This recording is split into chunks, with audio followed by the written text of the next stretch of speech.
1:8. I am sick and tired of giving money to countries that don't like us. It's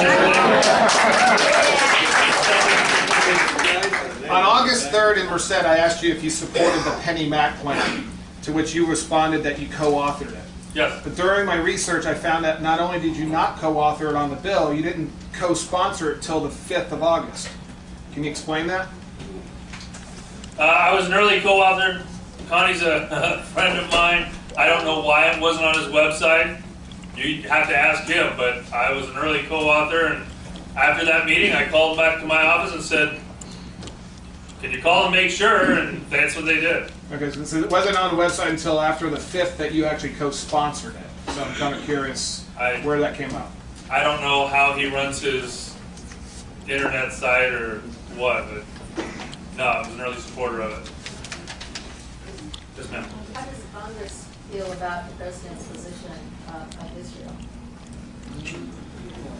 I actually just took my first trip over to Israel, and you know, the members that were over there with me were just as frustrated as I am with the president's position. And now that we've been there, we understand that much more why the president just doesn't get it.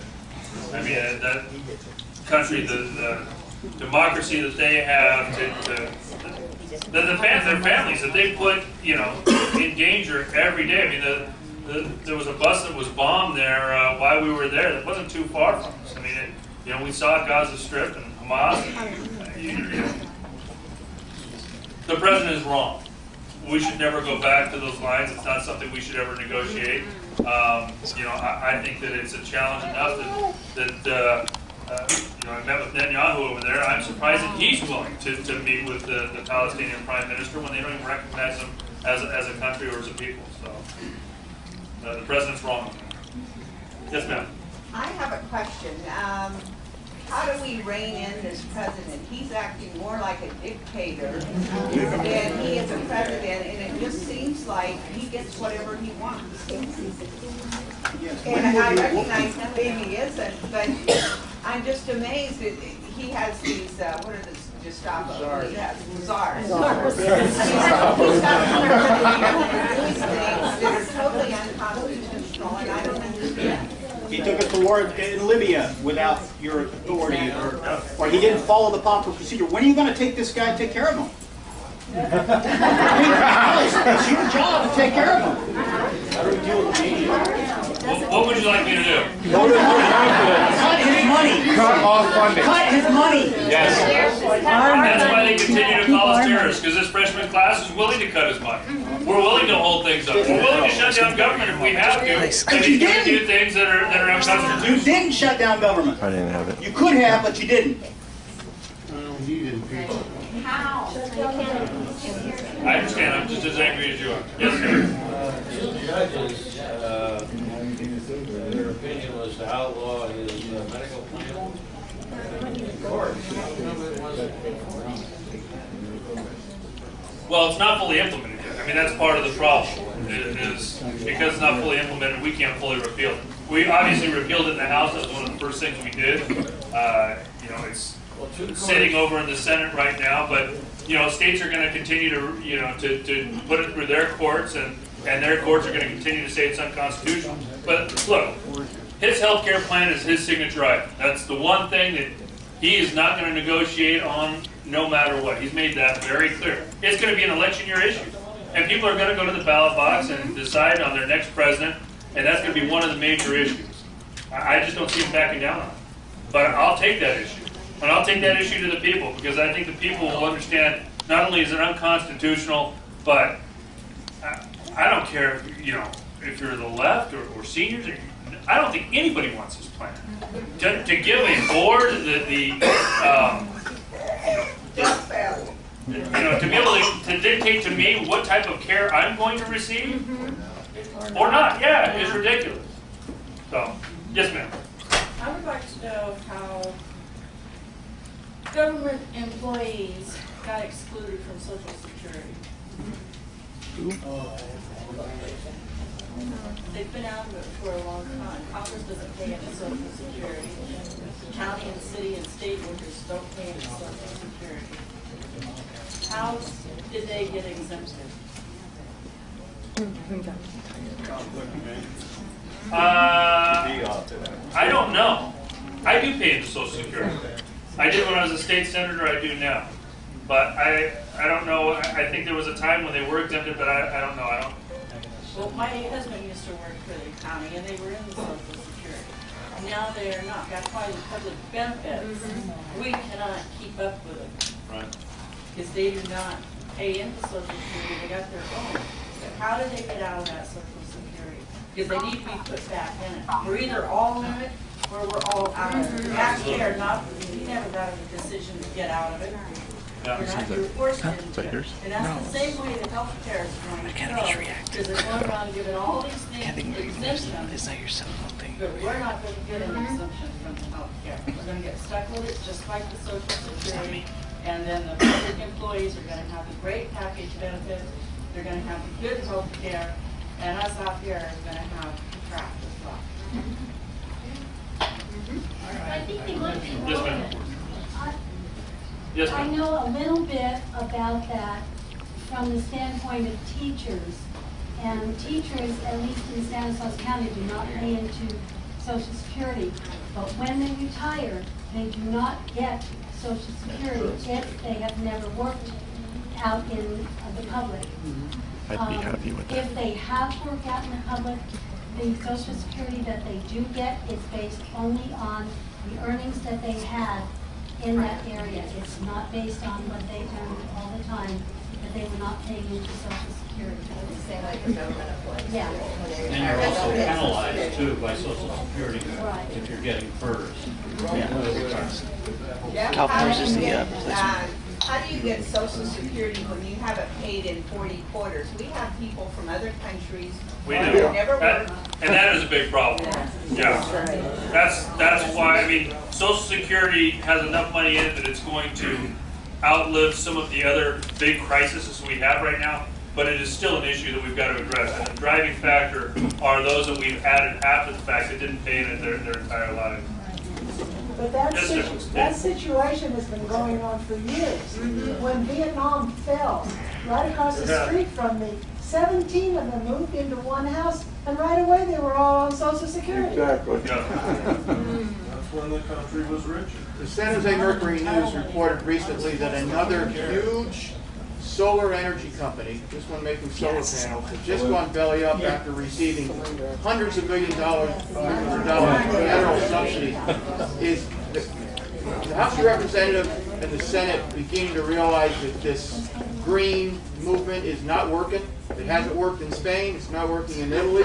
That's right. Andrea Merkel just shut down a couple of green projects because they're not working in Germany. Is there any movement in the House of Representatives of the Senate to rein in those radical environmentalists that are strangling us?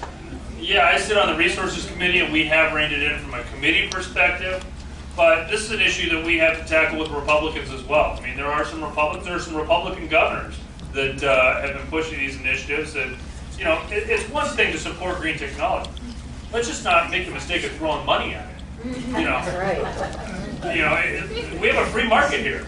If it's going to work, let it work and let it succeed. But we don't need to throw stimulus dollars at it any more than we need to be throwing it at this speaker. Yes, sir. I want to piggyback on this. This wasn't what I wanted to actually ask you, but this whole thing about the green energy and solar and wind, which is really, if you study it, you go follow the money. You go back to campaignmoney.org and look it up. Look at SunPower, and they're going to do a deal here. Look at all these companies. 99% of the money they give, which is a lot of it, goes right straight back to the DNC. So they get government subsidy, huge government subsidy for their product. They're underwritten. That money goes to these people who enrich them. They in turn send that money right back to the DNC, and that's it. And the last time I checked SunPower, back in 2008 election, there was about 300 donations, totaling about 300,000 to the Democratic candidates, the whole gamut. One person gave $250 to McCain, and I was at a meeting with the SunPower guy said, "Oh, we give to everybody." Well, you know, I mean, that's like giving $1 and giving $1 million.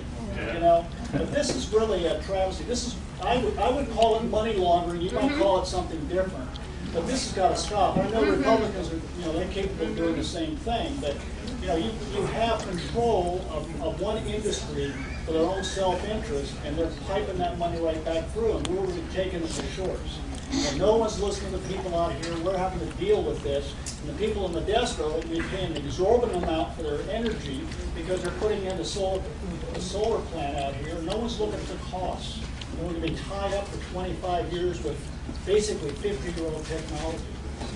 So I don't know where you're going, what you guys are discussing there about this, but this is a travesty, and it's an abuse of government, it's an abuse of our tax dollars, and it's going back right back in their pockets. Yeah, we're cutting the subsidies. We've cut them out of the House. Again, those are bills that are sitting in the Senate. I think our best opportunity, if we're going to change this nation, our best opportunities are natural resources. To shut off our valley jobs because you're going to dam up our water is ridiculous. Last week I drove through Yosemite and we had that huge fire. I drove right through the middle of it to see those houses in danger, those businesses that were in danger, all because we didn't take care of our own resources. I mean, we will have fires. Those forests will take care of themselves if we don't take care of them ourselves. So we can have the jobs, we can have the energy. The biomass facilities are starving for that brush and that fuel that's in there. But the same with oil. We've got I think the big secret, or the big thing that the Democrats don't want anybody to hear, which I've taken Salazar and a number of the cabinet secretaries to task on, is they try to say that we only have 2% of the world's energy reserves. We have the largest energy reserves in the world. We've got the largest oil reserves, the largest oil shale reserves, and the largest by far natural gas reserves. We've just got to be willing to go get them. I mean, these are not Democrat or Republican jobs. These are American jobs. Right, exactly. And it can help every business by lowering our energy costs, at the same time harnessing our own American jobs and getting that energy. But I don't want to see any more of my friends or people that I've served with. I'll go fight for my country. I'll go fight for our freedoms. But we shouldn't have to go because of an energy issue. Mm-hmm. We should be going because it's a national security issue.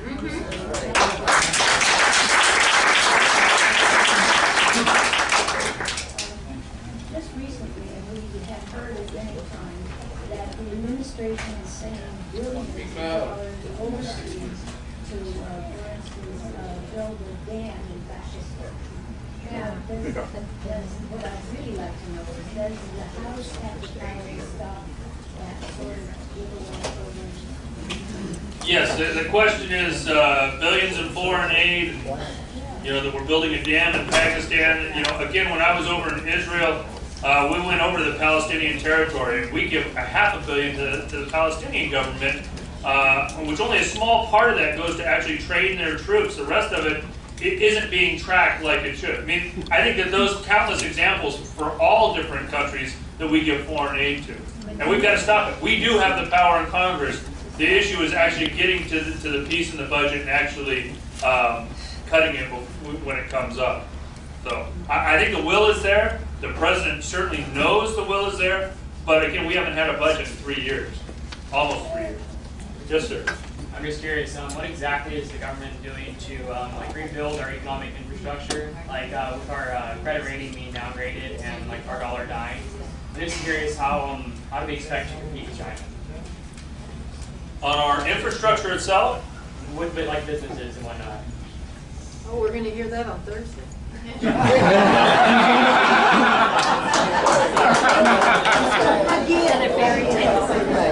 We do have money for infrastructure. I mean, money has come in, the gas tax, FAA tax. I mean, we do have tax money that has been collected. We need to make sure that it goes back to the right places. Before we start building bike paths, we need to build our roads. We need to fix our